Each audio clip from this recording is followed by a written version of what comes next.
বিশ্ব সংবাদ 24-এ আপনাকে স্বাগতম। এই চ্যানেলে আমরা তুলে ধরি দেশ বিশ্বের সর্বশেষ খবর, ব্রেকিং নিউজ, রাজনীতি, আন্তর্জাতিক সংবাদ, খেলাধুলা, বিনোদন, প্রযুক্তি, শিক্ষা এবং গুরুত্বপূর্ণ সমসাময়িক বিষয়। প্রথমে শুনে নেব হেডলাইন।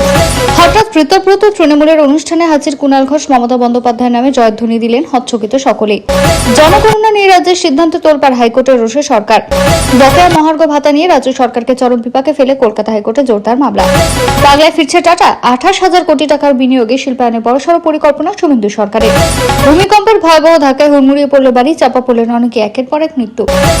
প্রতিরক্ষায় বড়সড় পালাবদল, বিদেশি নির্ভরতা কমে যুদ্ধবিমান ইঞ্জিন তৈরিতে ঐতিহাসিক চুক্তির পথে ভারত। আত্মতুষ্টি থেকে আত্মবিশ্বাস, চিন্তাধারার পরিবর্তনে বদলে যাচ্ছে ভারত। মোদীর ভাষণে বিকশিত ভারতের মেগা রোডম্যাপ।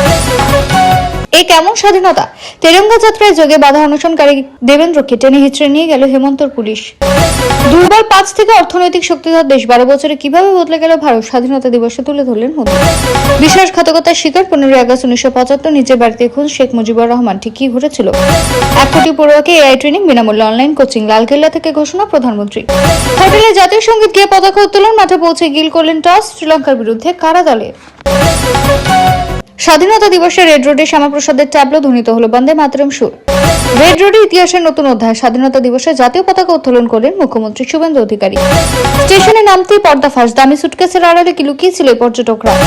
আমি 2029 পর্যন্ত নির্বাচিত সংসদ, পিছু হটব না। মাঝরাতে সার্কিট হাউস খালি করার নির্দেশে রুখে দাঁড়ালেন মহুয়া। অনলাইনে রেলের টিকিট কাটা বিপ্লব, বুকিং আরো সহজ করতে আইআরসিটিসি নিয়ে এলো নতুন ওয়েবসাইট। ডিসেম্বরে দেশে ফিরছিলেন শেখ হাসিনা, জল্পনা তুঙ্গে, ঠিক কি পরিকল্পনা ভারতের। পৃথিবীর মতো মহাকাশ ও বর্জ্য পদার্থ, অদৃশ্য যানজট রুখতে নীরব প্রহরী, চিল বল্টনের বিশাল রাডার। বাংলার শিল্পায়নে মাস্টার স্ট্রোক, 28,000 কোটি টাকার বিনিময়ে টাটাকে ফেরাতে বড় পদক্ষেপে রাজ্য। দেশের শিক্ষা ব্যবস্থা নিয়ে রামদেবের বিস্ফোরক মন্তব্য, জেনজি আন্দোলন ও পেপার লিক নিয়ে কি বললেন যোগগুরু। নেতাজির নখের যোগ্য নয়, অনন্তকে নিশানা করে কার্তিক মহারাজের বিস্ফোরক মন্তব্য। কাল থেকে ধর্মতলা সাফ করুন, স্বাধীনতা দিবসের মঞ্চ থেকে কাদের সতর্ক করলেন শ্রমিক। তৃণমূল জিতলে দলেই থাকতাম, এনডিএতে যোগ দিয়ে লকেটের বিরুদ্ধে লড়াই নিয়ে মুখ খুললেন রচনা। ঘরে নিয়ে তিরঙ্গা লাগাবো কোথায়, আবাস বঞ্চনার অভিযোগে অভিনব বিক্ষোভ। লালকেল্লা আমন্ত্রণ পেলেও বাধা ছিল অর্থ, সুন্দরবনের সেলিম ক্যাঁককে বিমানে দিল্লি পাঠালেন বিধায়ক। ভারতীয় সিম কার্ড বাংলাদেশ হয়ে পাকিস্তানে পাচার, স্বাধীনতা দিবসে পাকচর সন্দেহে বাংলা থেকে গ্রেপ্তার 3। গিরগিটি আরশোলার মৌরসিবাটা থেকে মেয়াদোত্তীর্ণ খাবার, ব্লিঙ্কিট, ইনস্টামার্ট, জেপ্টোর একাধিক কেন্দ্রের লাইসেন্স স্থগিত। 360 কোটি টাকা থেকে 17টি পার্টি অফিস, সুপ্রিম কোর্টে কালীঘাট তৃণমূলের। সওয়ালি ঋতব্রতর হাতিয়ার। নেতাজিকে নিয়ে বেফাঁস মন্তব্য, অনন্ত মহারাজের বিরুদ্ধে এফআইআর, মিথ্যা রাজনীতি বন্ধের বার্তা বিজেপির, গর্জে উঠলেন অগ্নিমিত্রা পাল। এবার আসছি বিস্তারিত খবরে। ভিডিওটি ভালো লাগলে লাইক করুন এবং আমাদের ইউটিউব চ্যানেলটি সাবস্ক্রাইব করে আমাদের সঙ্গে থাকুন পরবর্তী আপডেটের জন্য। ধন্যবাদ। স্বাধীনতা দিবসে এসটিএফের বড়সড় সাফল্য, পাকচর সন্দেহে ফের বাংলা থেকে গ্রেপ্তার 3 জন। কোচবিহারের সাহেবগঞ্জ থেকে তাদের গ্রেপ্তার করা হয়েছে। কয়েকদিন আগে পাকচর সন্দেহে হাবড়া থেকে গ্রেপ্তার করা হয়েছিল রানার অফ ওরফে ওয়াহাব আলমকে। এবার স্বাধীনতা দিবসের দিনে এসটিএফ এর জালে আরো 3 পাক গুপ্তচর। ধৃতদের নাম রশিদুল হক, নূর নাসিরউদ্দিন আলী এবং শফিকুল ইসলাম। এর মধ্যে শফিকুল বিহারের কিশনগঞ্জের বাসিন্দা বলে জানা গিয়েছে। ধৃতরা পাকিস্তানের আইএসআই এর এজেন্ট হিসেবে কাজ করতেন বলে সন্দেহ এসটিএফ এর। অভিযোগ, ভারতীয় সিম কার্ড বাংলাদেশ হয়ে পাকিস্তানে পাচার করা হতো। এসটিএফ সূত্রে খবর, জালনোর তৈরি কারবারের সঙ্গে যুক্ত ছিল এই 3 গুপ্তচর। প্রত্যেকেই বাংলাদেশে চোরাচালানের সঙ্গে যুক্ত বলে অভিযোগ। পুলিশ সূত্রে খবর, ধৃতরা ভুয়ো নথি দিয়ে তোলা সিম কার্ড চোরা পথে বাংলাদেশে পাঠিয়ে দিত। বাংলাদেশ থেকে পাক আইসিআই এজেন্ট সিম সংগ্রহ করত, তারপর সিম চলে যেত পাকিস্তানের পাঞ্জাব প্রদেশে। এই গুপ্তচরদের কাজই হলো ভারতীয় নম্বর বা ভারতীয় সিম পাকিস্তানে সরবরাহ করা। মূলত হানি ট্র্যাপে ব্যবহার করার জন্য নাম্বার পাঠানো হতো। পাক পাঞ্জাব প্রদেশে বসেই ভারতীয় সিম ব্যবহারের চেষ্টা করে হানি ট্র্যাপ নেটওয়ার্ক তৈরি করে আইএসআই এজেন্টরা। তারপর সুন্দরী মহিলাদের ছবি ব্যবহার করে সোশ্যাল মিডিয়ায় ভারতীয় সামরিক বাহিনীর সঙ্গে যুক্তদের বন্ধুত্বের জালে ফেলে ভারতের বিভিন্ন গোপন তথ্য হাতিয়ে নেওয়া, ভারতীয় সুরক্ষাকে আরো বিপদে ফেলা। এসটিএফ এর ধারণা, বাংলাদেশ ও ভারতের বিভিন্ন প্রান্তে আরো গুপ্তচর ছড়িয়ে রয়েছে। সীমান্ত এলাকাতে ট্র্যাক করা হচ্ছে। আগে ভারতীয় মোবাইল নম্বরে হোয়াটসঅ্যাপ চালাতে আইএসআই নিজস্ব এজেন্টদের ব্যবহার করত। এবার সরাসরি সিম কার্ড পাচারে ব্যবহার করা হচ্ছে এজেন্টদের। চক্রের সঙ্গে আর কারা জড়িত তদন্ত করে দেখছে রাজ্য পুলিশের এসটিএফ। পৃথিবীর কক্ষপথে 46,000-এরও বেশি তুলনামূলক বড় মহাকাশ বর্জ্য শনাক্ত হয়েছে, যার সম্মিলিত ওজন প্রায় 17,000 টন। রয়েছে পুরনো উপগ্রহ, রকেটের বিচ্ছিন্ন অংশ এবং বিভিন্ন মহাকাশ অভিযানের সময় তৈরি হওয়া ধ্বংসাবশেষ। সংঘর্ষের সম্ভাবনা অমূলক নয়, লিখেছেন উজ্জ্বল কুমার দত্ত। রাতের আকাশের দিকে তাকালে এখনো মনে হয় পৃথিবীর উপর এক বিশাল নীরবতা ছড়িয়ে আছে। চাঁদ, তারা, অসীম অন্ধকারের সেই জগৎ যেন মানুষের দৈনন্দিন কোলাহল থেকে বহু দূরে। অথচ বাস্তব ছবিটি সম্পূর্ণ আলাদা। পৃথিবীর চারপাশে প্রতিদিন ঘুরে চলছে হাজার হাজার কৃত্রিম উপগ্রহ। তাদের সঙ্গে রয়েছে পরিত্যক্ত উপগ্রহ, রকেটের অংশ, মহাকাশযানের ভাঙা টুকরো এবং নানা ধরনের ধাতব বর্জ্য। মানুষের তীরে অদৃশ্য যানজট ক্রমশই ঘন হচ্ছে, তার সঙ্গে বাড়ছে সংঘর্ষের আশঙ্কা। এই বিপদের দিক নিরন্তর নজর রাখছে ব্রিটেনের দক্ষিণ ইংল্যান্ডের চিলবোল্টন পর্যবেক্ষণ কেন্দ্র। সেখানে বসানো বিরাট রাডার পৃথিবীর কক্ষপথে ঘুরে বেড়ানো বিভিন্ন বস্তুর গতিবিধি অনুসরণ করে। নিয়ন্ত্রণ কক্ষের কম্পিউটারের পর্দায় একের পর এক বস্তু চিহ্নিত হয়। কোন উপগ্রহ কোথায় রয়েছে, কোন পুরনো রকেটের অংশ কোন পথে এগোচ্ছে, কোন বস্তু অন্য কোন উপগ্রহের বিপজ্জনক কাছাকাছি চলে যাচ্ছে কিনা সব তথ্য বিশ্লেষণ করেন বিজ্ঞানীরা। মহাকাশের এই নজরদারির গুরুত্ব বোঝা যায় বজ্রের পরিমাণ থেকে। ইউরোপীয় মহাকাশ সংস্থার হিসেব অনুযায়ী পৃথিবীর কক্ষপথে 46,000-এরও বেশি তুলনামূলক বড় মহাকাশ বজ্র শনাক্ত হয়েছে।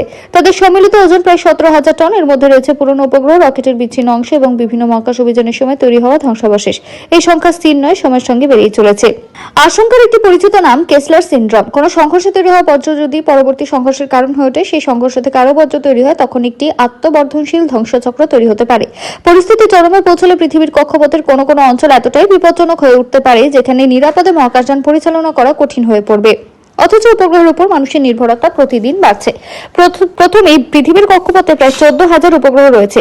যোগাযোগ, আবহাওয়া পর্যবেক্ষণ, কৃষি, নৌ, বিমান চলাচল, মানচিত্র তৈরি এবং দুর্যোগ মোকাবিলার মতো বিভিন্ন গুরুত্বপূর্ণ পরিষেবা উপগ্রহ নির্ভর। আগামী বছরগুলিতে আরো বিপুল সংখ্যক উপগ্রহ উৎক্ষেপণের পরিকল্পনা রয়েছে। ফলে পৃথিবীর কক্ষপথ আরো ব্যস্ত হয়ে উঠবে। এই আশঙ্কার একটি পরিচিত নামই হলো কেসলার সিনড্রোম। নিটে প্রশ্নপত্র ফাঁসের জেরে দেশজুড়ে আন্দোলনে নেমেছিল পড়ুয়ারা। দিল্লির যন্তর মন্তর থেকে সে আন্দোলন ছড়িয়ে পড়ে রাজনীতির রাজপথে। পড়ুয়াদের সঙ্গে সে আন্দোলনে পা মেলায় ককরোচ জনতা পার্টি। দিল্লির রাজপথে ঘটনাকে কেন্দ্র করে উত্থাল হয়েছিল গোটা দেশ। তারপর থেকে যুব সমাজের কথা মাথায় রেখে একাধিক প্রকল্প ঘোষণা করেছেন প্রধানমন্ত্রী নরেন্দ্র মোদী। এবার যুব সমাজে পড়ুয়াদের মন জয়। স্বাধীনতা দিবস দিন লালকেল্লা থেকে বড় ঘোষণা করলেন মোদী। লালকেল্লা থেকে জাতির উদ্দেশ্যে ভাষণ দেওয়ার সময় প্রধানমন্ত্রী ঘোষণা করেন, আমাদের দেশের তরুণ প্রজন্মের উপর আমাদের ভরসা রয়েছে। কোচিং এর খরচ মধ্যবিত্ত দরিদ্র পরিবারের উপর বড় আর্থিক চাপ তৈরি করছে। কোচিং ক্লাসকে ঘিরে প্রতিযোগিতা মধ্যবিত্ত পরিবারের উপর বড় বোঝা হয়ে দাঁড়িয়েছে। প্রত্যেক বাবা মায়ের মনে হয় সন্তানকে কোচিং সেন্টারে না পাঠালে সে পিছিয়ে পড়বে। এমনকি মনে হয় তাদের যেন সম্মানজনক পরিবারের অংশ নন। তাই আমরা সিদ্ধান্ত নিয়েছি দেশের যুবকদের বিভিন্ন প্রতিযোগিতামূলক পরীক্ষার জন্য বিনামূল্যে অনলাইনে কোচিং দেব। এই উদ্যোগ বাস্তবায়নে দেশের ডিজিটাল পরিকাঠামো এবং দক্ষ শিক্ষক শিক্ষিকাদের কাজে লাগানো হবে। যুবকদের যাতে পরিবারের কাছাকাছি থেকে পড়াশোনা করার সুযোগ থাকে এবং পরিবারের উপর অতিরিক্ত আর্থিক চাপ না পড়ে, সেই লক্ষ্যে বিনামূল্যে অনলাইন কোচিং এর ব্যবস্থা নেওয়া হচ্ছে। শুধু অনলাইন কোচিং নয়, নতুন প্রজন্মকে এআই প্রযুক্তিতে শিক্ষিত করতে হবে। কারণ এআই এখন গোটা বিশ্বে অন্যতম চর্চিত বিষয়, যেটা আগামীতে গোটা বিশ্বকে চালাবে। তাই কেন্দ্রীয় সরকার সংকল্প নিয়েছে আগামী 1 বছরে 1 কোটি পড়ুয়াকে এআই টেকনোলজি ট্রেনিং দেবে। এ বিষয়ে লালকেল্লা থেকে প্রধানমন্ত্রী বলেন, দেশের যুবশক্তিকে প্রযুক্তিগতভাবে দক্ষ করে তুলতে হবে।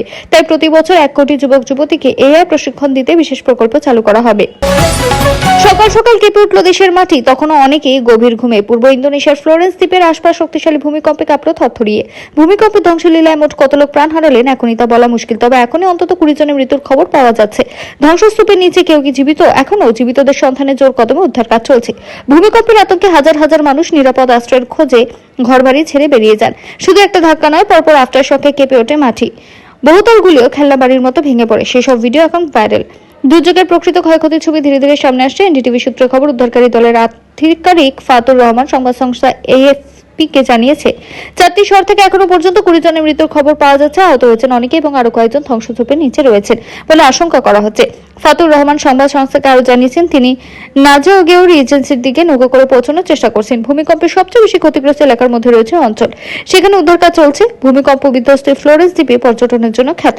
শক্তিশালী কম্পনের জন্য বিভিন্ন এলাকা আতঙ্ক কাটেনি এখনো। বহু মানুষকে নিরাপদ জায়গায় সরিয়ে নিয়ে যাওয়া হচ্ছে প্রশাসনের তরফে।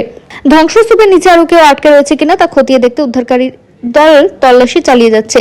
মৃতের সংখ্যারও বাড়তে পারে বলে আশঙ্কা করা হচ্ছে। উদ্ধার ও ত্রাণের কাজের পাশাপাশি ভূমিকম্পে ক্ষতিগ্রস্ত এলাকাগুলিতে পরিস্থিতি স্বাভাবিক করার চেষ্টা করা হচ্ছে। ভারতের প্রতিরক্ষা পরিকাঠামো এক ঐতিহাসিক মাইলফলক স্পর্শ করার পথে দেশ। ভারতের নিজস্ব প্রযুক্তিতে তৈরি ভবিষ্যতের অত্যাধুনিক যুদ্ধবিমান এএমসি অর্থাৎ অ্যাডভান্সড মিডিয়াম কমব্যাট এয়ারক্রাফটের জন্য দেশের কমব্যাট ইঞ্জিন তৈরির পরিকল্পনা গ্রহণ করেছে ভারত। এই উচ্চাকাঙ্ক্ষী লক্ষ্য পূরণে এবার কাঠচোরা বাজছে ভারতের রিলায়েন্স ইন্ডাস্ট্রিজ এবং বিশ্বখ্যাত ব্রিটিশ সংস্থা রোলস রয়েস। কি নতুন উদ্যোগ! দুই সংস্থার প্রস্তাবিত এই যৌথ উদ্যোগে সফল হলে ভারতের যুদ্ধ বিমান ইঞ্জিনের নকশা থেকে শুরু করে উৎপাদন, কঠোর পরীক্ষা এবং দীর্ঘমেয়াদী রক্ষণাবেক্ষণের মতো পুরো ব্যবস্থাটি একই পরিকাঠামোর অধীনে চলে আসবে। শুক্রবার সংস্থার তরফে জানানো হয়েছে, ভারতে একটি বিশেষ অ্যারোস্পেস গ্যাস টারবাইন কমপ্লেক্স তৈরির সম্ভাবনা খতিয়ে রাখা হচ্ছে। এই কমপ্লেক্সটিতে ভবিষ্যতে বিমান ইঞ্জিন প্রযুক্তির সেন্টার অফ এক্সেলেন্স বা উৎকর্ষ কেন্দ্র হিসেবে গড়ে তোলার পরিকল্পনা রয়েছে। কেন এই অংশীদারিত্ব গুরুত্বপূর্ণ? ভারতের স্বনির্ভর প্রতিরক্ষা করার লক্ষ্যে এই উদ্যোগ সবচেয়ে বেশি গুরুত্বপূর্ণ। যুদ্ধ বিমানের মতো জটিল সামরিক সরঞ্জামের ক্ষেত্রে বিদেশি প্রযুক্তি সরবরাহকারীর উপরে ভারতের নির্ভরশীলতা দীর্ঘদিনের।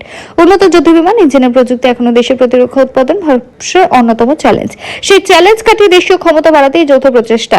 এই উদ্যোগে শুধুমাত্র এএমসি এর ইঞ্জিন তৈরির মতো সীমাবদ্ধ থাকছে না। প্রস্তাবিত এরোস্পেস গ্যাস টারবাইন কমপ্লেক্সটি ভবিষ্যতে উন্নত পাওয়ার প্রপোলেশন টেকনোলজি তৈরির একটি বৃহত্তর কেন্দ্রে পরিণত হতে পারে। অর্থাৎ যুদ্ধবিমান ইঞ্জিনের পাশাপাশি আগামী দিনে অন্যান্য উন্নত সামরিক ও বিমান প্রযুক্তির গবেষণাতে পরিকাঠামোটি ব্যবহারের সুযোগ থাকবে। ভারতের এই ভবিষ্যৎ প্রজন্মের স্টেলথ ফাইটার প্রকল্পের জন্য দেশীয় প্রযুক্তিতে শক্তিশালী ইঞ্জিন তৈরি করতে পারলে তা দেশের সামগ্রিক বিমান ইঞ্জিন শিল্পে এক নতুন বিপ্লব নিয়ে আসবে বলে মনে করছে বিশেষজ্ঞ মহল। প্রধানমন্ত্রী শনিবার তার স্বাধীনতা দিবসের ভাষণে গত 12 বছরে ভারতের অর্থনৈতিক ও কৌশলগত অবস্থানে যে বড় পরিবর্তন এসেছে তা তুলে ধরেন। তিনি বলেন, একসময় বিশ্বের ফ্রাজাইল 5 এর তালিকায় থাকা ভারত এখন বিশ্বের দ্রুততম বর্ধনশীল বৃহৎ অর্থনীতিতে পরিণত হয়েছে। লালকেল্লা থেকে ভাষণ দেওয়ার সময় দিন মোদী বলেন, মাত্র 12 বছরের মধ্যে ভারতের বিশ্বের দ্রুততম বর্ধনশীল বৃহৎ অর্থনীতিতে পরিণত হয়েছে। তিনি বলেন, স্বাধীনতার পর ভারতের অনেক বড় স্বপ্ন ছিল, কিন্তু দেশ যে গতিতে এগিয়ে যেতে চেয়েছিল বহু ক্ষেত্রে সে গতি অর্জন করা সম্ভব হয়নি। তিনি বলেন, আজ ভারত অভূতপূর্ব গতি ও আত্মবিশ্বাসের সঙ্গে এগিয়ে চলছে। দুর্বল 5 থেকে দ্রুত বৃদ্ধি। প্রধানমন্ত্রীর ফ্রাজাইল 5 প্রসঙ্গের মূল উদ্দেশ্য ছিল ভারতীয় অর্থনীতির অবস্থানে যেখানে তিনি পরিবর্তন দেখতে পাচ্ছেন। অতীতে ভারত, ব্রাজিল, ইন্দোনেশিয়া, দক্ষিণ আফ্রিকা এবং তুরস্ক এই 5টি অর্থনীতিকে বহিরাগত আর্থিক চাপের ক্ষেত্রে ঝুঁকিপূর্ণ হিসেবে বর্ণনা করতে এই শব্দটি ব্যবহার করা হতো।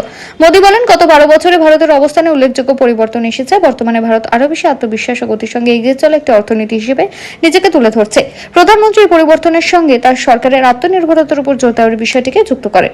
প্রধানমন্ত্রী বলেন, আমাদের দৃঢ় বিশ্বাস ভারতের অন্য দেশের উপর নির্ভরশীল থাকা উচিত নয়, আমাদের আত্মনির্ভর হতে হবে। তিনি বলেন, ভারতের নিজস্ব সক্ষমতা শক্তিশালী করা প্রয়োজন এবং একই সঙ্গে দেশের জাতীয় স্বার্থ সুরক্ষিত রাখতে হবে। তিনি এই উদ্যোগকে আত্মনির্ভর ভারতের ভাবনার সঙ্গে যুক্ত করেন। মোদী মেক ইন ইন্ডিয়া স্বদেশী এবং ভোকাল ফর লোকালের কথা উল্লেখ করেন। তিনি বলেন, প্রতিটি ভারতীয় এই আন্দোলনগুলির সঙ্গে যুক্ত। প্রধানমন্ত্রী এদিন ভাষণে দুর্বল 5 থেকে বিশ্ব শক্তিতে ভারতের উত্থানের কথাই তুলে ধরেন। এছাড়া প্রধানমন্ত্রী পাইপলাইনের মাধ্যমে জলের সংযোগ, এলপিজি সংযোগ, শৌচাগার নির্মাণের মতো সাফল্যের কথা তুলে ধরেন। বলেন, এই প্রচেষ্টা মানুষের জীবনযাত্রার মান উন্নত করেছে এবং দেশের উন্নয়ন যাত্রাকে গতিময় করেছে। পুরনো আইন ও ব্যবস্থার উপর নির্ভর করে ভারত একবিংশ শতাব্দীতে এগিয়ে যেতে পারে না। দেশকে অবশ্যই সংস্কার চালিয়ে যেতে হবে এবং ভবিষ্যতে প্রয়োজনের সঙ্গে খাপ খাইয়ে নিতে হবে। প্রথমে তপসিয়া, পরে মেট্রোপলিটনে ঋতব্রত তৃণমূলের স্বাধীনতা দিবস অনুষ্ঠানে হাজির হলেন কুণাল ঘোষ। তাকে দেখে কার্যত হতভম্ব হয়ে গেলেন সকলে। সেখানে শহীদ বেদিতে মাল্যদান করা হয়, তারপর মাইক হাতে নিয়ে কিছু বলা হয় কুণালকে, আর তাদের সকলকে চমকে দেন কুণাল। ঋতব্রত তৃণমূলের সামনে মমতাকে নামে জয়ধ্বনি দেয়। গত বিধানসভা নির্বাচনে বেলেঘাটা থেকে জয়ী হন কুণাল। নির্বাচনে পরাজয়ের পর তৃণমূল খান হয়ে গেল। কুণাল মমতার কালীঘাট তৃণমূলে রয়ে গিয়েছেন। দল এবং নেত্রীর হয়ে লাগাতার সওয়াল করে চলেছেন তিনি। সেই আবহে শনিবার হঠাৎ ঋতব্রত তৃণমূলের স্বাধীনতা দিবসের অনুষ্ঠানে পৌঁছে যান তিনি। প্রথমে তপসিয়ায় যান, দোলা সেনের সঙ্গে কালীঘাট তৃণমূলের হয়ে পতাকা উত্তোলন করেন। এরপর মেট্রোপলিটনে ঋতব্রত তৃণমূলের স্বাধীনতা দিবস অনুষ্ঠানে পৌঁছন। কুণালকে সেখানে দেখে হচ্চকিত হয়ে যান অনেকেই। তারপরও মাইক দেওয়া হয় কথা বলার জন্য। সেই মাইক হাতে নিয়ে কুণাল নেতাজি সুভাষচন্দ্র বসুর অপমানের প্রসঙ্গ তোলেন। জানা নেতাজির নাম যখন খারাপ কথা বলেনি, অনন্ত মহারাজকে সম্মানিত করা হয়েছিল, বিজেপিও তাকে সাংসদ করেছে, কিন্তু এখন তিনি যা বলছেন তা সমর্থনযোগ্য নয়। কুণাল বলছেন, নেতাজি সুভাষচন্দ্র বসুকে যে পরিমাণ অপমান করছেন উনি, তাতে শুধুমাত্র লোক দেখানো ক্ষমা চাওয়া বা এফআইআর নয়, তাকে গ্রেপ্তার করতে হবে, খারিজ করতে হবে তার সাংসদ পদ। কুণাল আরো বলেন, বিজেপি যদি সত্যি নেতাজির প্রতি শ্রদ্ধার্ঘ্য দেখাতে চান, আগে দল থেকে বহিষ্কার করুন ওকে। অর্থনৈতিক এবং সামাজিকভাবে দেশের সাধারণ মানুষ, গরিব মানুষ, কৃষক শ্রমিককে সর্বনাশ করছেন। ছাত্র আন্দোলনে যা হয়েছে তা হতে পারে না। মমতার নেতৃত্বে আমরা যারা আছি একটা পরিবারের মতো দল চালাচ্ছি। ধন্যবাদ। কুণাল যখন এই মন্তব্য করেন, সেখানে উপস্থিত ছিলেন চৌধুরীমা অরূপরা।